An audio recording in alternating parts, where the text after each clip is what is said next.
Praise the Lord. வேதம் சொல்லுகின்றது சங்கீதம் 34:10 சிங்கக்குட்டிகள் தாழ்ச்சி அடைந்து பட்டினியாயிருக்கும் கர்த்தரை தேடுபவர்களுக்கோ எந்த நன்மையும் குறைபடாது என்று சொல்லி. பிரியமானவர்களே, காட்டு ராஜாவாகிய சிங்கம் தன்னுடைய குட்டிகளுக்கு எப்படியாவது இரையை கொண்டு சேர்த்து விடுமா?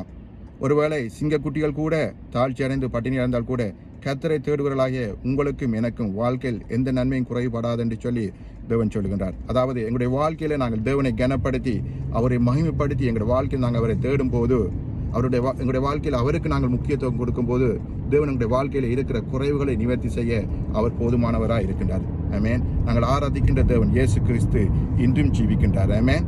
ஒருவேளை உங்களுடைய வாழ்க்கையில் நீங்கள் ஆண்டவராகிய இயேசு கிறிஸ்துவை நீங்கள் ஏற்றுக்கொள்ளாமல் இருப்பீர்கள் என்று சொன்னால் இது உங்களோட வாழ்க்கையில் நல்ல ஒரு சந்தர்ப்பம். ஆண்டவராகிய இயேசு கிறிஸ்துவை உங்களோட வாழ்க்கையில் நீங்கள் ஏற்றுக்கொள்ளுங்க. அவர் உங்களுடைய பாவங்களுக்காய், உங்களுடைய அக்கிரமங்களுக்காய், உங்களுடைய மீறுதலுக்காய் அவர் கல்வாரி சிலுவையில் மரித்து 3ஆம் நாள் அவர் உயிரோடு எழும்பினார். ஆமென். அந்த தேவன் இன்றும் ஜீவிக்கின்ற தேவனாக இருக்கின்றார். ஆமென். அப்படிப்பட்ட ஒரு நல்ல தேவனை நான் ஆண்டவராக ஏற்றுக்கொண்டிருக்கிறேன். நீங்களும் அந்த ஆண்டவரை ஏற்றுக்கொள்ள வேண்டும் என்பதுதான் என்னுடைய விருப்பமாக இருக்கின்றது.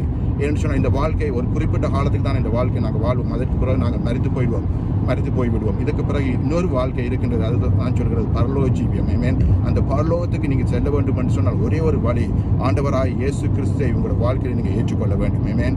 ஒரு ஆண்டவர் இயேசு கிறிஸ்து உங்களோட வாழ்க்கையில் இல்லைன்னு சொன்னால் நீங்கள் பரலோகத்துக்கு போகிற வழி உங்களுக்கு பரலோகத்துக்கு போக முடியாமல் போய்விடும். ஆமென்.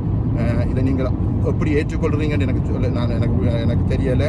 நான் இந்த சொல்லுவது உங்களை யாரை நான் மதம் மாறும்படியாக நான் சொல்லவில்லை.